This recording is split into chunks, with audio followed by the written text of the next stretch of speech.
E agora conhecer ele pessoalmente aqui. Tem sido um prazer, e cada um de vocês também. Se você disser que eu vim ali da roça, não me ofenda.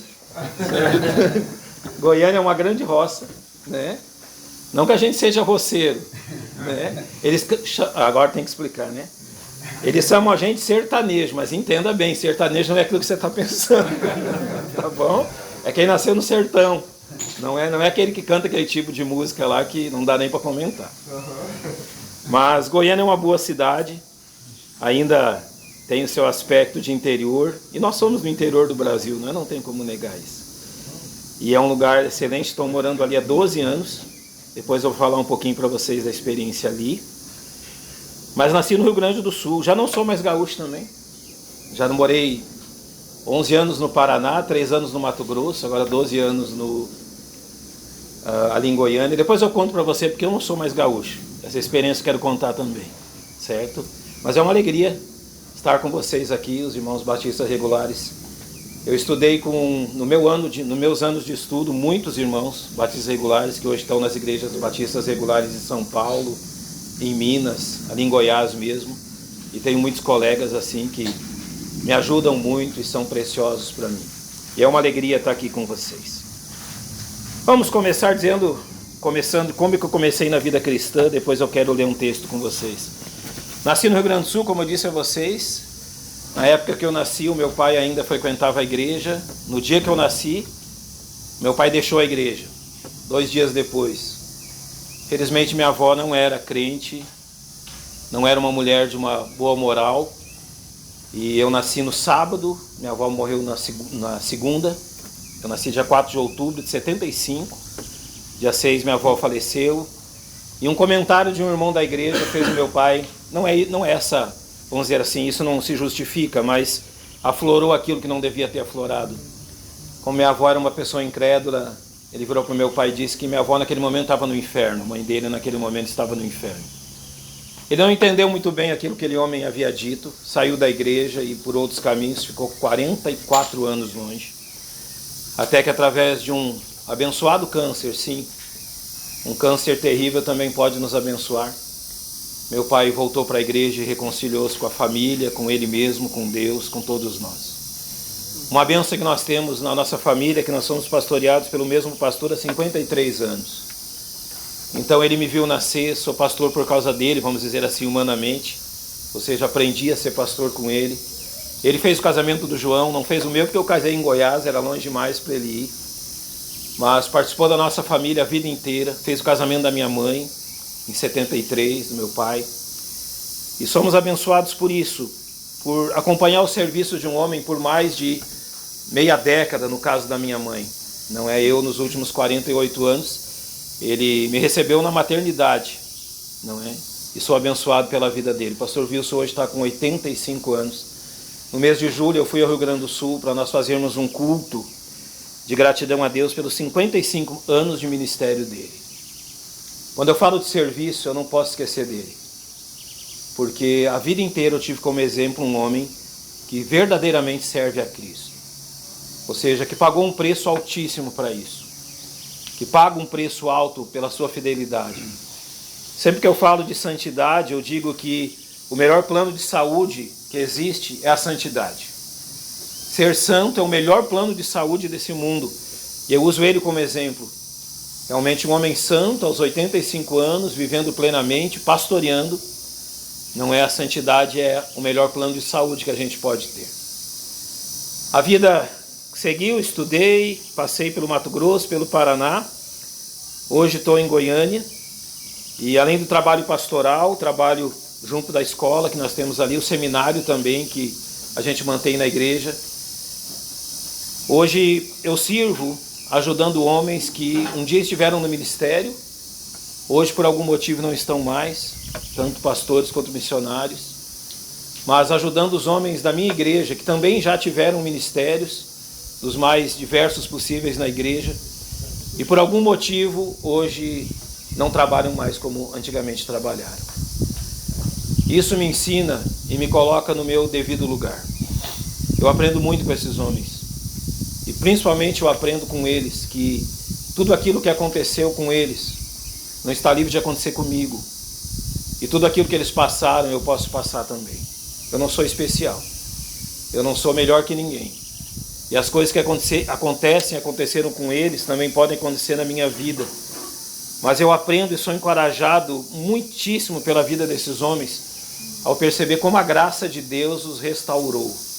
Como a graça de Deus agiu na vida deles. Todo servo em Cristo, independente do que tenha acontecido na vida dele, pode e deve ser usado por Deus. Todo servo em Cristo, todo aquele que pertence a Cristo, foi comprado pelo sangue de Cristo. Ele pode e deve servir o seu Salvador, que comprou ele pelo maior preço de todos. Então o serviço cristão é para todos nós, independente do que tenha acontecido na sua vida. Acompanho homens e sirvo a homens, e a palavra, eu gosto muito da palavra paráclito, ou seja, estar ao lado, é literalmente aquele, se a gente usar num português assim bem comum, é como carregar um botijão de gás carregado. Ele tem 2 orelhas, você já percebeu, né? Carregar um botijão sozinho é um problema. De 2, vai bem, não vai? Cada um pega numa orelha, é assim que o Espírito Santo faz conosco. Ajuda a levar as nossas cargas, pegando do lado. Ele está ao lado, né? Em português seria exortação, exortar, para nos ajudar.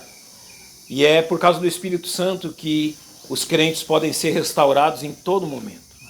É por causa do Espírito Santo que nenhum de nós está descartado do serviço ao Senhor. Claro que há determinadas circunstâncias da vida, e eu tenho que lidar com isso também, entre alguns homens que eu sirvo nessa questão, que os impedem, por exemplo, de ocupar o ministério pastoral. Há circunstâncias da vida que vão realmente torná-los repreensíveis nisso.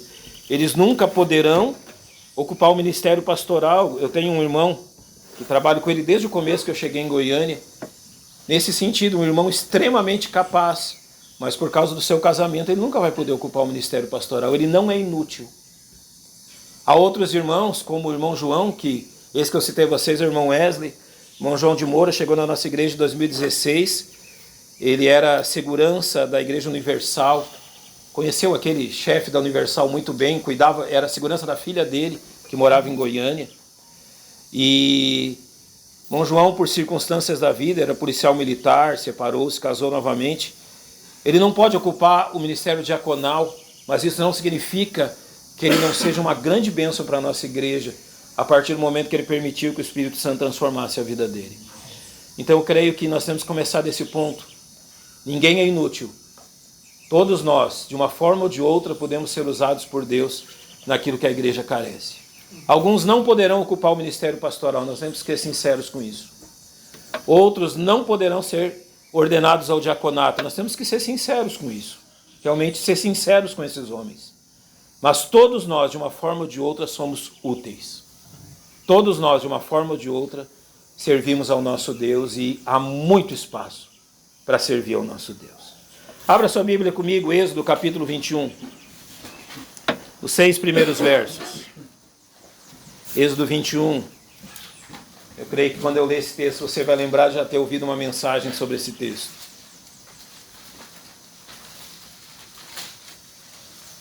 Como eu brinco com meus jovens, fica depois de Gênesis e antes de Apocalipse. Se não for o caso aí, a gente tem que olhar a sua Bíblia, tá? O pastor tem que dar uma conferida na sua Bíblia. Êxodo capítulo 21, versos 1 a 6. Estes são os estatutos que lhe proporás. Se comprares um servo hebreu, 6 anos servirá, mas ao 7º sairá livre de graça. Se entrou só com seu corpo sairá. Se ele era homem casado, sua mulher sairá com ele. Se seu senhor lhe houver dado uma mulher e ela lhe houver dado filhos ou filhas, a mulher e seus filhos serão do seu senhor e ele sairá sozinho. Mas se aquele servo expressamente disser, eu amo a meu senhor e a minha mulher e a meus filhos, não quero sair livre. Então seu senhor o levará aos juízes e o fará chegar à porta ou ao umbral da porta, e seu senhor lhe furará a orelha com uma sovela e ele o servirá para sempre. É literalmente o servo da orelha furada. Você já ouviu falar dele. Vamos orar e vamos pedir que o Senhor abençoe a meditação desse texto. Nosso Deus, obrigado por esse dia, por ter nos trazido aqui debaixo do teu cuidado, por esses homens que têm como interesse realmente estudar e aplicar sua palavra à vida de cada um deles. nós carecemos que Teu Espírito Santo nos ajude. Nós temos a palavra aberta diante de nossos olhos, mas nós carecemos que o nosso coração e a nossa mente também estejam abertos à Tua verdade. Ajuda-nos pelo Teu Espírito, nós te rogamos, em nome de nosso tão grande Salvador, o Senhor Jesus Cristo. Amém. Amém. Deixa eu começar, irmãos, fazendo um contexto aqui, porque nós estamos tratando um texto que trata de escravidão humana, e a gente precisa entender bem o que isso significa para não deturpar as Escrituras e nem pensar de forma errada aquilo que as Escrituras falam. A Bíblia descreve a escravidão humana, sim, não porque a Bíblia ou Deus a tenha criado, mas porque era uma questão comum no tempo onde a palavra de Deus foi escrita. Ela só está descrevendo a realidade da sociedade em que ela foi escrita. E na sociedade deste tempo, antes da vinda de Cristo, ainda no Velho Testamento, era claro que existia a escravidão humana por diversas razões.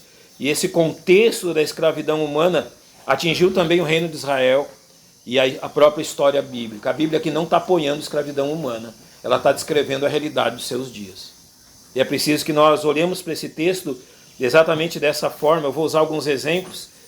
Em 2 Reis 4:1, quando uma mulher diz a Eliseu, e uma mulher das mulheres dos filhos dos profetas clamou a Eliseu dizendo: meu marido, teu servo, morreu, e tu sabes que o teu servo temia o Senhor, e veio o credor para levar os meus 2 filhos para serem servos. Acontecia. Por questões de dívidas, por vezes, realmente a escravidão tomava conta da vida das pessoas, e isso era dentro do contexto daquele tempo.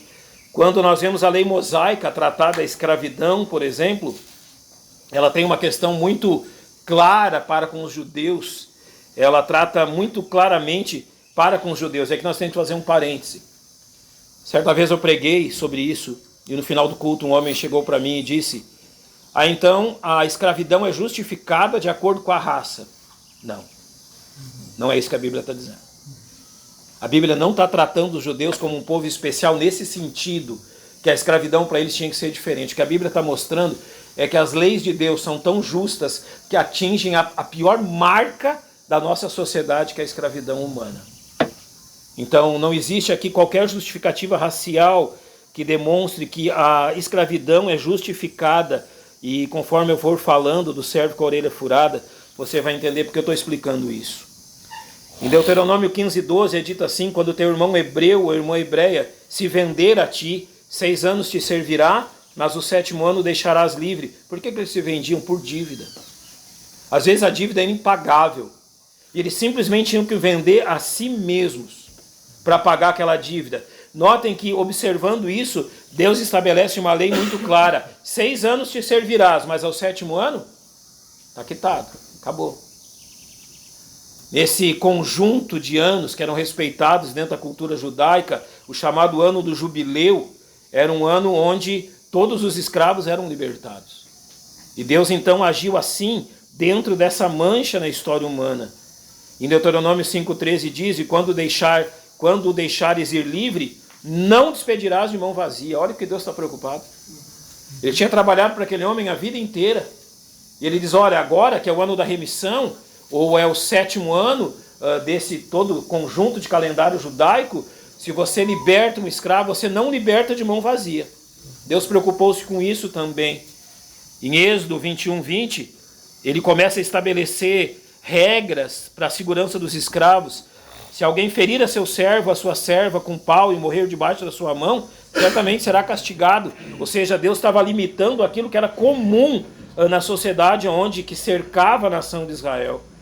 No mesmo capítulo, versos 26 e 27, ele diz: e quando alguém ferir o olho do teu servo ou o olho da tua serva e o danificar, o deixará ir livre pelo seu olho. Você perdeu a paciência, deu uns tapas nele, o machucou, ele vai ser livre.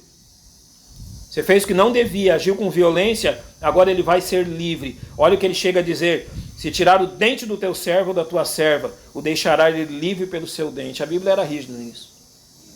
Ela não permitia tal questão de violência e de descaso com a vida humana.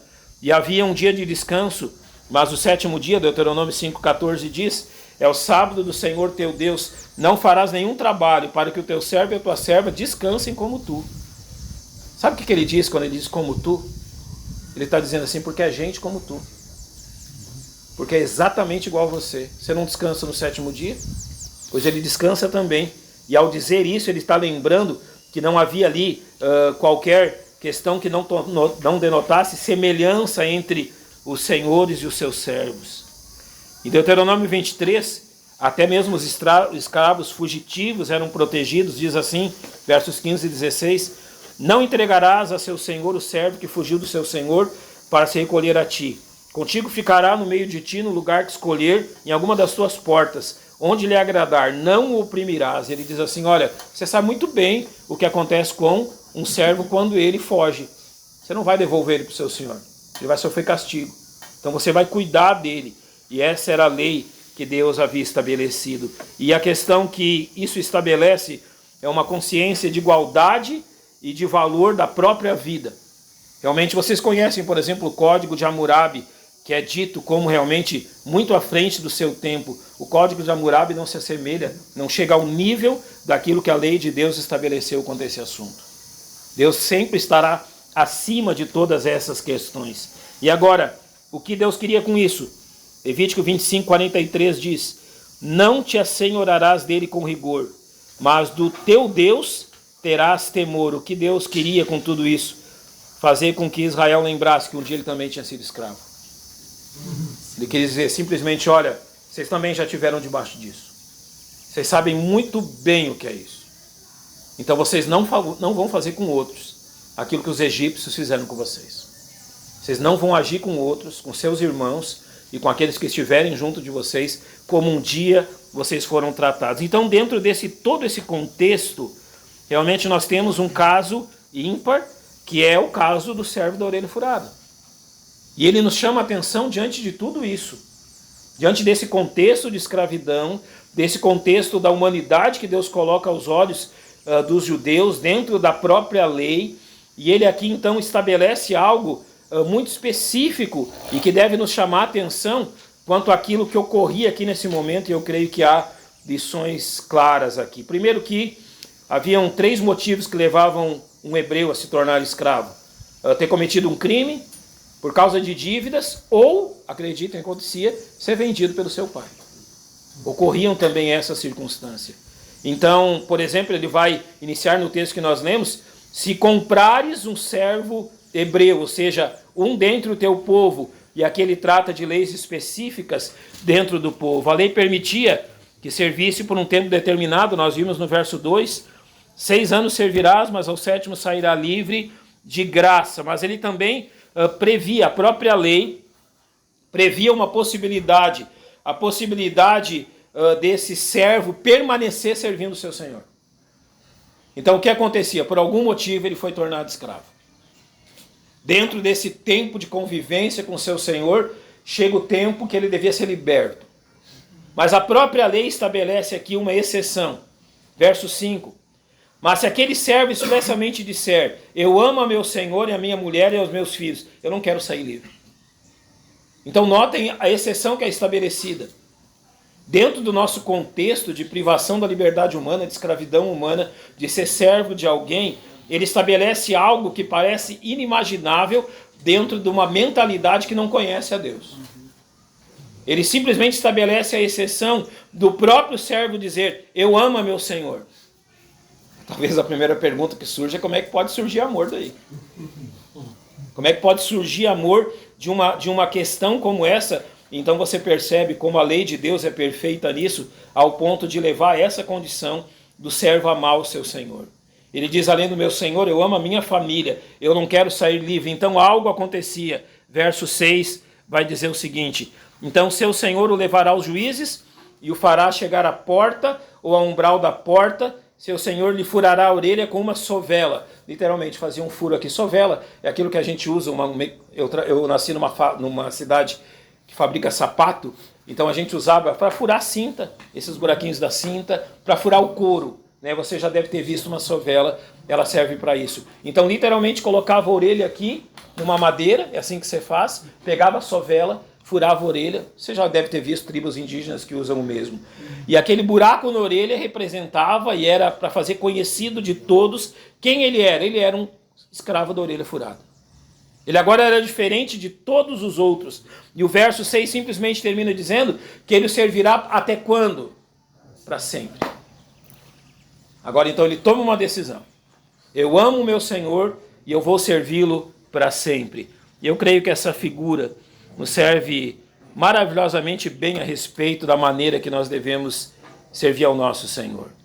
Efésios capítulo 6, versos 5 e 6 dizem: vós servos, obedecei a vossos senhores segundo a carne, com temor e tremor. Paulo aqui também está reconhecendo que havia escravidão. Na sinceridade do vosso coração como a Cristo. Ele está tratando de servos que serviam a senhores que eram crentes. O caso de Filemon, por exemplo. E também que não eram crentes. E ele diz assim: não servindo à vista como para agradar aos homens, mas como servos de Cristo, fazendo de coração a vontade de Deus. E quando eu penso nesse versículo, eu sempre lembro do servo da orelha furada. Ele realmente servia de tal forma que reflete isso que o verso 6 aqui de Efésios 6 realmente cita. E ele literalmente é um servo que reconhece aquilo que havia acontecido com ele e realmente de que maneira ele havia chegado àquela condição. E aquilo que apresenta aqui, eu creio que é útil para nós. E eu gostaria de observar com vocês algumas questões desse servo da orelha furada aplicando a nossa vida. Primeiro, havia uma grande diferença entre ele e os demais. Assim como existe uma grande diferença entre os servos de Cristo e aqueles que simplesmente servem na religião. Você vê muita religião por aí. Você vê muita seita. Nesse tempo lá na igreja, nós estamos tratando de seitas porque as seitas estão cercando a nossa igreja.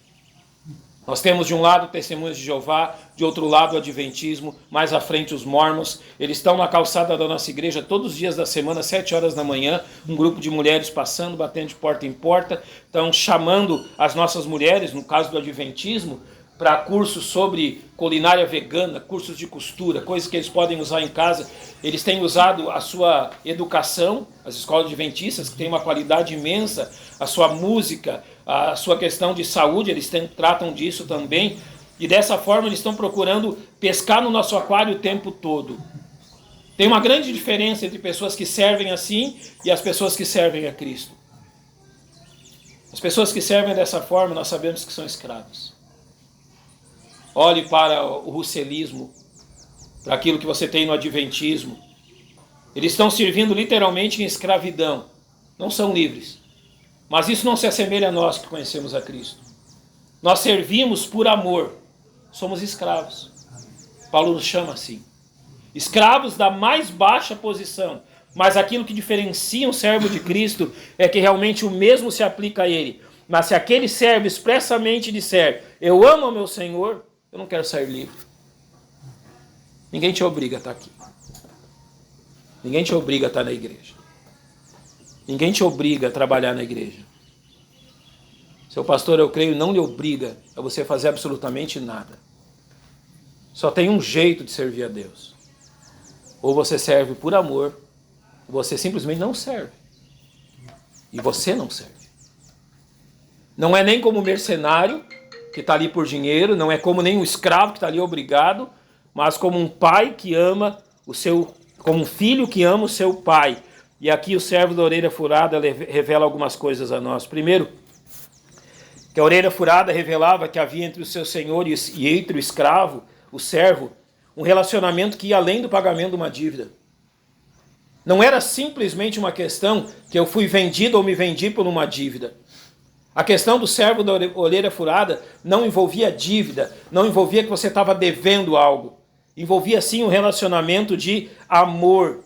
E muitas vezes isso é ressaltado no Velho Testamento sobre a dívida. O texto que eu li para vocês, que mostra que uma mulher vendeu, ou por causa das dívidas de um marido, estava perdendo seus 2 filhos. Eles literalmente estavam sendo presos por força, não por um acordo. Não era realmente algo espontâneo. Mas em relação ao servo da orelha furada, esse serviço não era obrigatório, ele tinha uma razão muito mais nobre: eu amo o meu Senhor. E é assim para nós também. Se você não ama Jesus Cristo, você não vai servir a sua igreja, você vai atrapalhar. Você vai trazer muitos problemas à sua igreja. Se qualquer outra razão, além de amar o Senhor Jesus Cristo, é a razão porque você serve na igreja, vai ser muito difícil lidar com você. Eu lido com homens e ando ao lado de homens que serviram a Deus por muito tempo pelas razões erradas, até financeiras. Sim, tem muita gente na obra de Deus que está ali simplesmente pela questão financeira. E Deus sabe disso. Sabe uma coisa que me surpreende muitíssimo? Há situações que eu vejo, situações que às vezes me envolvo, de pastores, missionários ou pessoas que trabalham na igreja, que às vezes eu penso assim, Senhor, tu não está vendo o que esse homem faz? Às vezes eu me pergunto, o Senhor não está vendo o tipo de vida desse homem? Não há um pecado aqui, mas realmente ele age e faz de uma maneira que a gente não pode concordar. Daí eu sou obrigado a reconhecer, Deus não usa homens perfeitos. Não. Já passamos por cada caso ali em Goiânia de pastores e missionários ao nosso redor que fizeram coisas, foram tirados do ministério, mas que até hoje eu ouço de pessoas, olha, fui muitíssimo abençoado por essa vida. Nós não estamos dizendo que aquele que serve a Deus será ou deve ser perfeito, nenhum de nós é. Eu tenho que me acostumar com isso. No meu legalismo, eu tenho que reconhecer que Deus não usa homens perfeitos. Se você olha para o rei Davi, você vai concordar comigo. Agora Deus usa homens que o amam. É bem diferente. E Deus molda a vida de homens que o amam. Em segundo lugar, a orelha furada revelava que aquele escravo, que para aquele escravo servir ao Senhor, ao seu Senhor, não era um fardo. Se você olha a história da escravidão humana, eu peguei alguns dados, por exemplo, no Brasil colonial, em 1860, ou logo depois desse período, um escravo nascido no Brasil, a perspectiva de vida eram apenas 19 anos. É muito pouco. Os brasileiros não escravos daquela época tinham uma perspectiva de vida um pouco maior, talvez 30 ou 40 anos, alguns falam em 27 anos. Nos Estados Unidos, por exemplo, em 1850, a expectativa de vida de um escravo era de 35 anos. E no Velho Testamento, com 40 anos você já era idoso. Lá no Rio Grande do Sul tem um jornal, Correio do Povo, e eu lembro alguns anos atrás, 5 anos atrás, estava com 43 anos, e no jornal tem uma coluna, ele já é muito antigo, e ele diz assim, há 100 anos no Correio do Povo. Qual eram as notícias daquele jornal 100 anos atrás?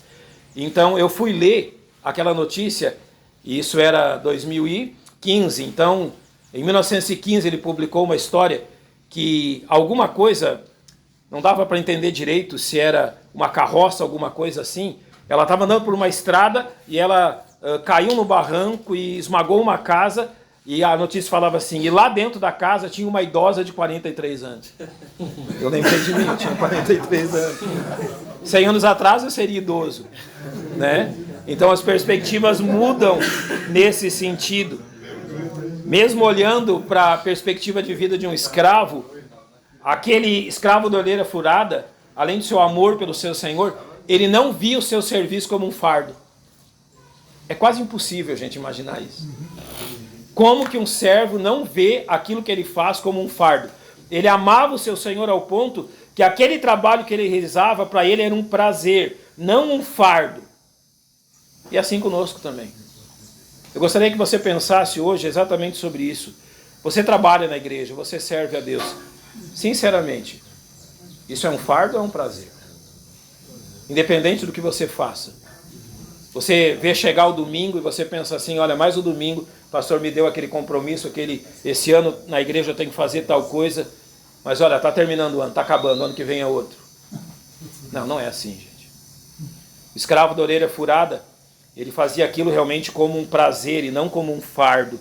E finalmente, ter sua orelha furada revelava que aquele escravo havia realmente provado das misérias da vida, e o que havia encontrado em seu Senhor era aquilo que o mundo não lhe tinha dado.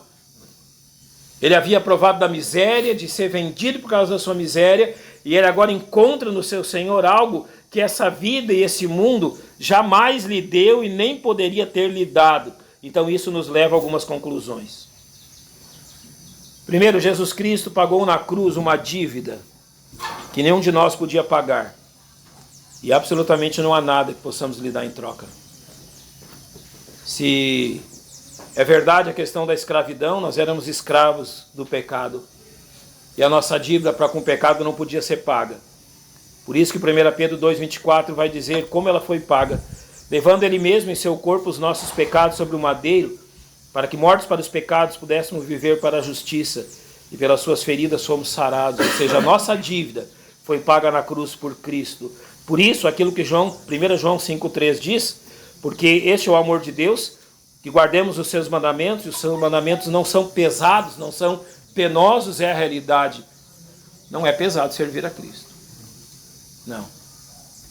Eu acompanhei meu pai por 44 anos longe de Cristo.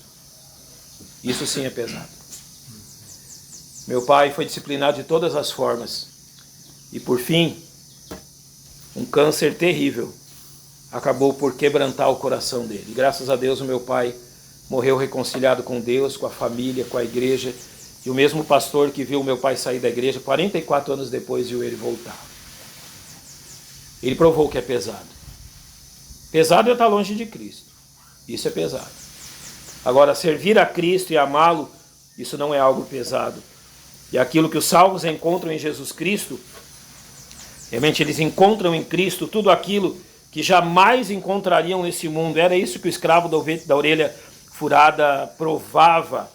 Ele encontrou no seu Senhor algo que jamais esse mundo poderia lhe dar. Mas então nós chegamos a uma segunda conclusão de tudo isso. A decisão de ter sua orelha furada precisava obedecer a determinadas exigências. Até para isso tem exigência. Até realmente para ter a orelha furada e estar nessa... Obrigado, meu irmão. E estar nessa condição tem exigência. E ele vai dizer para nós quais são essas exigências. Então, seu Senhor o levará aos juízes e o fará chegar à porta, ou ao umbral da porta. Seu Senhor lhe furará a orelha com uma sovela e ele o servirá para sempre. Então, essa decisão era tão importante que ela precisava ser cercada de garantias que não haveria nenhuma repercussão ilícita por parte daquele senhor de escravos. Tinha que ser algo tão límpido que as pessoas dissessem, realmente esse homem quer isso. Ele não está sendo coagido, ele não está acontecendo nada aqui que o faça querer isso sem ele realmente desejar. Então a coisa era feita desse jeito para que todo mundo tivesse certeza que o escravo da orelha furada realmente desejava isso. Não podia pesar nenhuma dúvida sobre isso. Que aquilo era a decisão dele, era preciso garantir realmente que ele não estava sendo iludido, não estava sendo enganado e que a sua decisão não se baseava em alguma ameaça a ele ou a sua família. Quando diz que expressamente dirá, ele diz assim, sem dúvida. Você quer servir ao seu Senhor pelo resto da vida? Sem dúvida, expressamente, sem dúvida, eu não tenho dúvida nenhuma disso. E então isso nos leva a algumas questões que devemos pensar. A decisão de tornar-se um escravo permanente, obrigatoriamente, precisa ser voluntária. Ele estava livre para ir. Nada o impediu. Só uma coisa, sua própria vontade. Eu sempre tenho que lembrar aos irmãos da nossa igreja. Você é livre para ir. Essa igreja não lhe segura. Você é livre para ir quando você quiser. As mesmas portas que lhe receberam podem ser a porta da sua despedida. Ninguém lhe obriga a estar aqui. Você não é obrigado por nada a estar aqui. Você não está ganhando nada aqui, em termos financeiros, de qualquer outra questão humana. Você é livre para ir quando bem entender. Se você está aqui, é porque você percebeu que aqui é o melhor lugar de Deus para você. Por isso, também, a decisão de tornar-se um escravo permanente precisava ser reconhecida de forma pública. Era uma decisão tão importante que nada poderia ser feito em segredo. É preciso confirmá-la diante das autoridades, e as autoridades confirmariam que a decisão era válida. As pessoas saberiam de sua decisão e haveria uma confirmação daquela transição. Uma questão que nós sempre usamos com os irmãos que servem na nossa igreja. Você não é um agente secreto. Todos na sua família precisam saber o que você faz aqui. Você é um diácono, as pessoas precisam conhecê-lo como um diácono. As pessoas da sua família precisam saber por que você tomou essa decisão. Você serve nesta igreja, na música, nos cultos, em qualquer parte do culto ou durante a semana na igreja, na escola, no Instituto Bíblico, e nenhum deles recebe para isso, a não ser aqueles que trabalham como professores na escola. As pessoas precisam saber por que você está aqui. Que você não está aqui coagido. Porque muitos dos familiares dos irmãos da nossa igreja acham que simplesmente eles estão lá por qualquer coação. Realmente eles têm tudo de mal a dizer. E eu sempre digo a eles, olha, deixe sempre bem claro para os seus familiares a razão por que você está nessa igreja. Você está aqui livremente, servindo a Deus pela sua própria vontade. Mas principalmente aquilo que nós vemos desse escravo da orelha furada é que era uma decisão sem volta. Você vai furar a orelha mesmo? Não tem volta. Você vai querer fazer isso mesmo? Vamos reunir as autoridades lá na frente do portão, as pessoas da sociedade vão chegar, os juízes vão estar ali, o seu senhor está ali, você está aqui, provavelmente a sua família está ali também, e elas não estavam lá chorando, o que aconteceu com meu pai? Não, não era assim. Mas era perguntado claramente, é isso exatamente que você quer? Alguém podia dizer assim, ô tolo, você já serviu 5 anos, mais 1 ano e você está livre. Pensa bem no que está fazendo. Vai jogar a tua vida fora desse jeito? Mas essas frases e todos os benefícios que a lei de Moisés dava àquele escravo não mudavam a mente dele. A previsão de liberdade, tudo que era o cuidado dele. Ele estava saindo da esfera da lei quando ele fazia isso. E ele estava entrando na esfera de um relacionamento pessoal com o seu Senhor. Entende a diferença? Até aquele ponto é pela lei. Estou servindo obrigado. Agora eu estou servindo porque te amo. Agora é diferente. Até aqui, até esse dia que eu furei minha orelha, que a minha orelha foi furada, eu te servi pela lei, eu era obrigado a isso. Alguma coisa aconteceu, me vendendo como escravo, tinha que pagar minha dívida, aconteceu tanta coisa. Mas a partir do momento que a sua orelha era furada, já não era pela lei, era pelo relacionamento pessoal. Nenhuma lei na Bíblia te obriga a servir a Jesus Cristo. Eu trabalho com pessoas assim que pensam que se eles não servirem a Deus, Deus vai castigar a vida deles. Pastor, eu sou obrigado a continuar fazendo isso, já pensou se eu não faço? O que Deus vai fazer comigo? Isso é legalismo, isso é um pensamento que não está na Bíblia.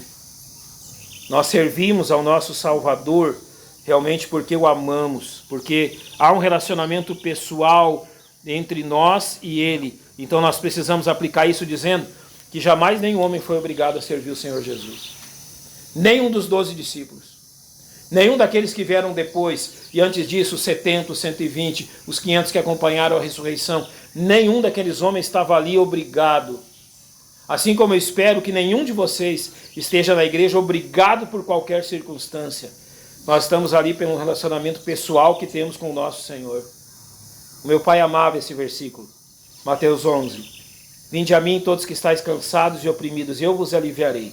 Tomai sobre vós o meu jugo e aprendei de mim, que sou manso e humilde de coração, e encontrareis descanso para as vossas almas. É isso que nós encontramos no Salvador. E finalmente, o Senhor Jesus jamais deu motivo algum para que nós nos envergonhássemos de servi-lo publicamente. Algum dia o Senhor Jesus envergonhou? Você já pode ter sido envergonhado pelo nome de Cristo, por servir a Cristo. As pessoas me envergonharem e terem feito coisas para vocês. E aquilo que é dito do bispo de Esmirna, ser fiel até a morte, dar-te-ei a coroa da vida, que quando foi ser morto, não é, pelas pessoas daquela cidade, convidado então a negar a Cristo, ele disse, olha, eu sirvo a Cristo há 60 anos, ele nunca me fez mal. E agora no final da vida eu vou negá-lo? Nunca. Ou seja, Cristo jamais nos deu qualquer motivo de vergonha. E isso nos leva a uma questão que eu nunca vi e nunca vou ver. Nessa vida eu jamais verei alguém que se arrependeu de ter crido em Cristo. Jamais. Eu nunca vi. Eu nunca vi um homem que verdadeiramente tenha entregue sua vida a Cristo e se arrependeu disso. Nenhum homem que furou sua orelha. Eu vou servi-lo para sempre por amor. Ah, me arrependi. Não, escravo da orelha furada não se arrependia. Realmente eu nunca conheci um homem que tenha se arrependido de entregar sua vida a Cristo. O que me assusta é como homens podem viver a vida inteira longe de Cristo. Isso me assusta. como que eles podem fazer isso. Mas realmente aquele que entregou a sua vida a Cristo jamais vai se arrepender disso. Então, para terminarmos, a orelha furada servia como um testemunho de quê? Da bondade daquele Senhor. Por que você serve a Cristo? As pessoas não perguntam assim. Por que você faz bobo? Lá em Goiás usa muito essa expressão, bobo. Por que você faz tanta coisa na igreja? Você está lá dando dinheiro para o pastor. Como ouve isso, né? A gente ouve demais. Se alguém está dando, nunca chegou em mim essa questão aí. Né? Você está dando dinheiro para o pastor, trabalhando para ele. E a gente tem que dizer, meu irmão, é que você não conhece meu Senhor. Você não conhece o Senhor Jesus. Se você o conhecesse, estava lá comigo. Por isso, sua orelha furada era um reconhecimento que o seu Senhor olhou para ele, para aquele escravo, além da condição miserável dele. Ele não viu só um escravo ali. Ele não viu apenas um escravo que fora vendido pelas suas dívidas, não. Ele realmente viu algo muito maior que isso. Talvez o seu Senhor havia o recebido cheio de dívidas, na mais completa miséria, mas ele não levou isso em conta. Ele mudou a vida do seu servo. É por isso que o seu servo agora quer manter-se ao seu lado. Em Efésios 2 é dito que ele nos vivificou, estando nós mortos em nossas ofensas e pecados. Eu estou aqui colocando exatamente como nós andávamos segundo o curso do mundo, andávamos escravizados por Satanás, pelos nossos próprios desejos, mas o verso 4 diz que Deus, que é riquíssimo em misericórdia, pelo seu muito amor com que nos amou, estando nós ainda mortos em nossas ofensas, nos vivificou em Cristo. Também ter a sua orelha furada era um reconhecimento que o seu Senhor havia feito muito mais por ele do que esse mundo. E além disso, que o seu Senhor havia feito muito mais por ele do que ele é seu Senhor. Quem de nós aqui vai um dia pensar que fizemos por Cristo mais do que ele fez por nós? Quem aqui vai pensar, olha, minha dívida está paga, chega, já trabalhei tantos anos. Sabe que eu lido com homens assim? Homens que, agora nossa igreja está fazendo 30 anos. Homens que dizem, olha, servi essa igreja há 20 anos, vamos deixar para os outros agora. Nesse sentido de dizer, olha, já fiz o suficiente. Eu sempre olho que por trás disso existem outras coisas. É impossível alguém dizer isso de Jesus Cristo. É impossível alguém dizer isso sobre o nosso Senhor. Não, realmente, assim como escravo da orelha furada, o nosso Senhor fez muito mais por nós do que qualquer coisa que fizemos por Ele. Eu sempre lembro desse verso. Quando fizerdes tudo o que vos foi mandado, vocês são o quê? Inúteis. Vocês só fizeram o que foi mandado. Ter a sua orelha furada apresentava a sua certeza que o caráter de seu Senhor era imutável e confiável. Olha a circunstância. Você está trabalhando para aquele homem, agora você quer ter a sua orelha furada para ficar com ele para sempre. Talvez o seu pensamento venha o seguinte questionamento. Tá, e se ele fez tudo isso só para mim furar minha orelha? E se ele está aqui me enganando? E assim que eu furar minha orelha, muda tudo. Para furar a orelha, você tinha que ter certeza que o caráter do seu Senhor é aquele. Nunca vai mudar. Ele vai ser bondoso com você o tempo todo. Realmente ele vai ser aquele que Hebreus 13:8 diz, Jesus Cristo é o mesmo ontem, hoje e eternamente. Ele nunca muda. E é por isso que também nós devemos ser semelhantes ao escravo da orelha furada. Eu digo, o pior tipo de homem que a gente tem para trabalhar na igreja é aquele que não tem certeza se aquilo é o melhor ou não. Que está sempre indo e vindo nas suas decisões. Realmente nunca se firma.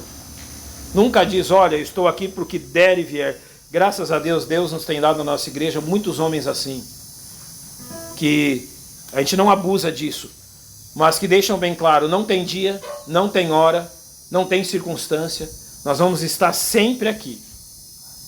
Ou seja, não medem as circunstâncias realmente daquilo que é necessário ser feito para servir a Jesus Cristo. Graças a Deus por homens assim. Mas é muito difícil lidar com aquele que nunca realmente você pode dizer, não, agora ele está firme. Não, agora não está mais. Agora posso contar com ele. agora eu não posso contar mais. Para aqueles que estão na liderança da igreja, não saber com quem pode contar é a pior coisa. É muito difícil, gente. Com quem eu posso contar? E aqui eu posso usar de dois extremos. Tem o tipo de pastor que nunca quer contar com ninguém. Tem. Todos nós somos de alguma forma. Mas o pior talvez seria aquele que precisa contar com alguém e não o pode. Isso é muito complicado. Graças a Deus eu nunca enfrentei, nesses 23 anos, nas igrejas que eu trabalhei, um tempo onde eu dissesse, Senhor, não tem ninguém do meu lado. Não. Deus sempre trouxe gente para o nosso lado. A minha família serve a Deus ao lado do mesmo pastor há mais de meia década. Alguns dos meus tios, como meu tio Oswaldino, ele já partiu, ele serviu ao lado do pastor Wilson por mais de 30 anos. Um evangelista incrível, gago e surdo. Acredita? Gago e surdo. Mas nunca gaguejou para pregar. No final da vida, ele tinha muita dificuldade de ouvir as perguntas das classes de discipulado. A esposa dele ficava do lado, ouvia e falava para ele. É isso. E ele continuava dando a explicação dele. Sabe, ter gente do seu lado com quem você possa contar, e às vezes que eu converso com o meu pastor, ele sempre ressalta isso, que ele só foi possível passar mais de 50 anos ali, porque ele nunca ficou sozinho. Essa é a realidade. Então, escravos da orelha furada estarão servindo a Cristo dessa forma.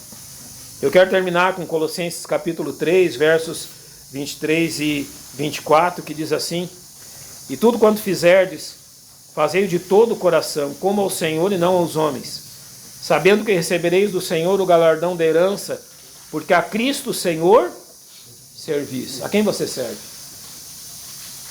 Afinal, lá na igreja, você está servindo a quem? Eu reconheço que eu não sou um homem fácil. Não. E nem sempre eu sei agir como deveria agir. Eu nem sempre tomo as melhores decisões. Por vezes eu não tenho paciência. Isso ocorre mais vezes do que eu gostaria. Por vezes eu não tenho resposta para tudo. Não. E falho mais do que você imagina. Se aqueles homens que trabalham conosco hoje, que trabalhamos lado a lado, se esses homens fossem depender de quem eu sou para servir naquela igreja, eles não estariam mais lá. Não. Nenhum deles. Eu já falhei com todos eles. Eu já não fui capaz de servi-los muitas vezes. Não foi uma ou duas ou não. Não é por causa de mim. Eles não estão lá porque eu sou bonito. Não. Eles estão lá porque Jesus Cristo é muito maior que qualquer um de nós. Por qual motivo você serve na sua igreja? Não é pelo pastor. Apesar de que, e eu vou falar isso à tarde, realmente você deve servir a Deus servindo ao seu pastor. Isso é verdade. Mas você está ali por aquele que você sabe que nunca vai mudar. Em 1 Coríntios 10:13 diz que fiel é Deus. E o contexto daquele texto é um contexto onde há problemas e Deus envia a solução. E Deus é tão fiel que Ele não leva em conta as nossas fraquezas, as nossas falhas. Então servir a um Deus fiel é maravilhoso. Realmente servir e estar ao lado de um Salvador como Jesus Cristo é algo sem igual. Mas o seu coração precisa ser assim. Você sabe que decisão tomou. Furar a orelha não foi algo obrigatório, foi voluntário. E você fez na firme convicção que o seu Senhor jamais mudará a conduta dele. Como é que a Bíblia chama isso? Fé. Você tem que crer em Cristo. Se você não crê nele, você não vai conseguir isso. Lembra do escravo da orelha furada? Seja um escravo da orelha furada. Aquele que não tem chance de voltar atrás. E a maior alegria dele é isso. Rapaz, quando eu furei minha orelha, significa que nada pode me separar do meu Senhor. Essa era a alegria dele. Eles pensavam assim, rapaz, você é bobo. Agora você está preso o resto da vida. Não, você está enganado. Não. Agora nada pode me separar dele. E nem se ele quiser me mandar embora. Não dá, ele não vai fazer isso. Agora simplesmente a gente está ligado para o resto da vida. Esse é o que serve a Jesus Cristo. Então, irmãos, que Deus lhe abençoe e que sua convicção seja essa. Vamos fechar os nossos olhos, vamos orar. Nosso Deus, nós te agradecemos pelo tempo dessa manhã, a comunhão com a tua palavra é preciosa. O teu Espírito Santo, ó Pai, que nos ajuda nesta comunhão preciosa entre os teus filhos. Nosso Deus, nós estudamos a tua palavra nessa manhã e sabemos que apenas o teu Espírito pode vivificar essa verdade ao nosso coração, nos levando à convicção. Senhor, nós amamos o Senhor Jesus e nós desejamos amá-lo cada dia mais. Ajuda-nos para que Satanás jamais venha a ser capaz de enfraquecer-nos nisto, de colocar dúvidas em nossa mente quanto a quem é o nosso Salvador, mas que a certeza que pertencemos a Ele eternamente nos leve a um serviço amoroso. Nós pedimos que abençoe o restante deste dia e nos ajude, pois oramos em nome de nosso tão grande Salvador, o Senhor Jesus. Amém. Amém.